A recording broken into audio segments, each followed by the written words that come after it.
Smart city સુરતમાં સિઝનની શરૂઆતમાં જ વરસાદમાં જ આખા શહેરમાં રસ્તાઓની હાલત બદતર બની ગઈ છે. ખાડાઓનું સામ્રાજ્ય સર્જાયું હોય, વાહન ચાલકો અને રાહદારીઓ પરેશાન થઈ ગયા છે. પાલિકાના પ્રાથમિક સર્વેમાં મુખ્ય રસ્તા ઉપર કુલ 1956 સ્થળો ઉપર ખાડા પડી ગયા હોવાની ઝોને આરડીડી વિભાગને માહિતી આપી છે.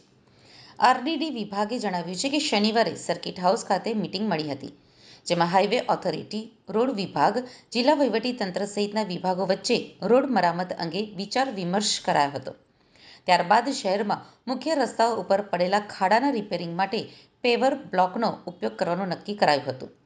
ખાડામાં પેવર બ્લોક મૂકીને મટીરીયલ નાખી ખાડા પેક કરાઈ રહ્યા છે. ગત રવિવારથી આ પ્રમાણે રિપેરિંગ શરૂ કરાયું છે.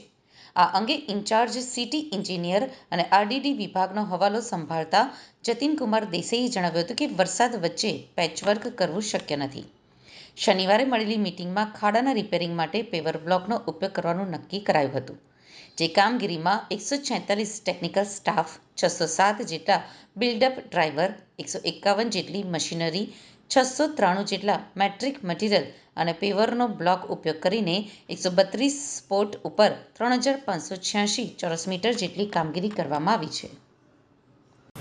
આ છેલ્લા જે વરસાદ પડી ગયો ત્યાર પછી ખાડાને એ જોવા મળ્યું છે. તો તેમાં જ્યારે વચ્ચે આપણે સૂકો કોરો પીરિયડ મળ્યો ત્યારે તો પેચવર્ક નહીં કર્યું હતું, પણ પાછો ફરીથી વરસાદ પડી ગયો એટલે ચાલુ વરસાદે પેચવર્ક નહીં કરી નહીં શકાય, પ્લાન્ટ ચાલુ નહીં કરી શકાય. જેથી મેડમે શનિવારથી બધી તૈયારીઓ કરવા માટે કહ્યું હતું. તેમાં શનિવારે રાત્રે બધા એક્ઝિક્યુટિવ એન્જિનિયર, ડિવિઝનલ હેડ, ઝોનલ ચીફ એ બધા સાથે મિટિંગ કરવામાં આવેલી, તેનું પ્લાનિંગ કરવામાં આવેલું. મેડમની સૂચના મુજબ એ બધું પ્લાનિંગ મેડમને પહોંચાડવામાં આવેલું અને ગઈકાલથી મેડમ સહિત બધા અધિકારીઓ, જનરલ ચીફ છે, એક્ઝિક્યુટિવ એન્જિનિયર છે, તેઓ ફિલ્ડમાં જોડાઈ ગયેલા હતા અને ખાડા પુરાવાની કામગીરી પર દેખરેખ રાખીને ખાડા પુરાવાની કામગીરી શરૂ કરેલી હતી. અત્યારે કયા વિસ્તારોમાં ખાસ કરીને વધારે ખાડાઓ છે? અત્યારે હાલમાં મેજર રોડ લીધા છે કે પહેલાં મેજર રોડ આપણે મોટરેબલ કરી દઈએ બધાને, ને પદ્ધતિમાં એવું લીધું છે કે વરસાદ પડે છે એટલે પેચનો માલ મળી શકતો નથી, એટલે ખાડા જે હોય તેને થોડા સરખા કરી શેપ આપીને એમાં પ્યોર બ્લોક બેસાડવામાં આવે છે. પ્યોર બ્લોકને એને ઇન્ટરલોક કરીને ફિટિંગ કરવામાં આવે એટલે એ નીકળી બી નહીં જાય અને વ્યવસ્થિત તે બેસી રહી છે.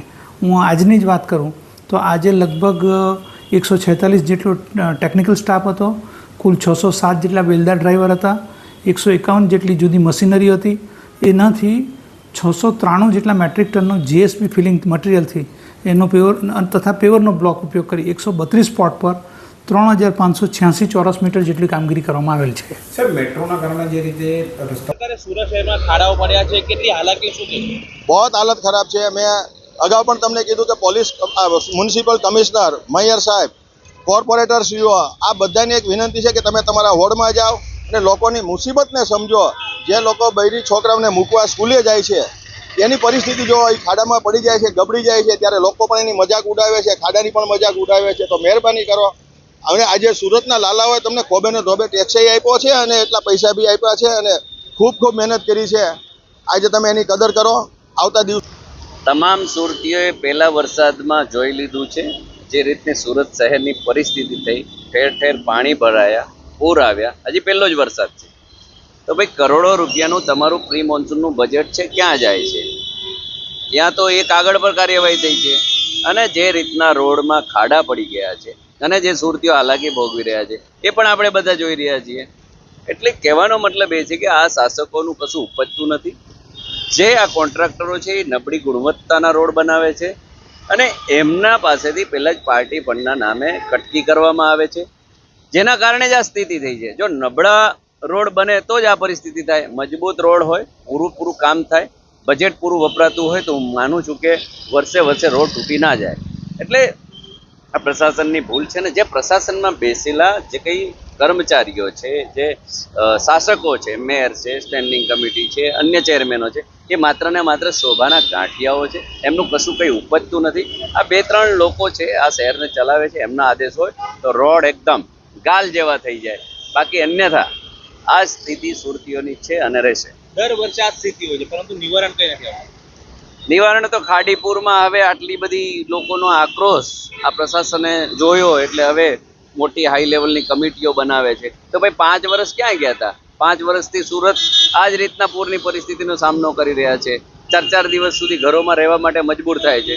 ચાલો કંઈ નહીં, મોડા તો મોડા, એમને ભાન થયું છે અને આગળ ચુનાવ પણ આવી રહ્યો છે. સારી વાત છે, ખાડી પૂરનું વેણ બદલાઈ જાય અને લોકો હેરાન ના થાય તો એ સારી વાત છે. પરંતુ આ પહેલેથી કરવાનું હોય, આટલું મોટું આપણું મેટ્રો શહેર જ્યારે મહાનગરપાલિકા બની જતું હોય, પહેલો નંબર સ્વચ્છતામાં લેતા હોય, બીજા કોઈ વિકાસમાં લેતા હોય, તો આવી એક સામાન્ય પરિસ્થિતિ વરસાદમાં થાય એ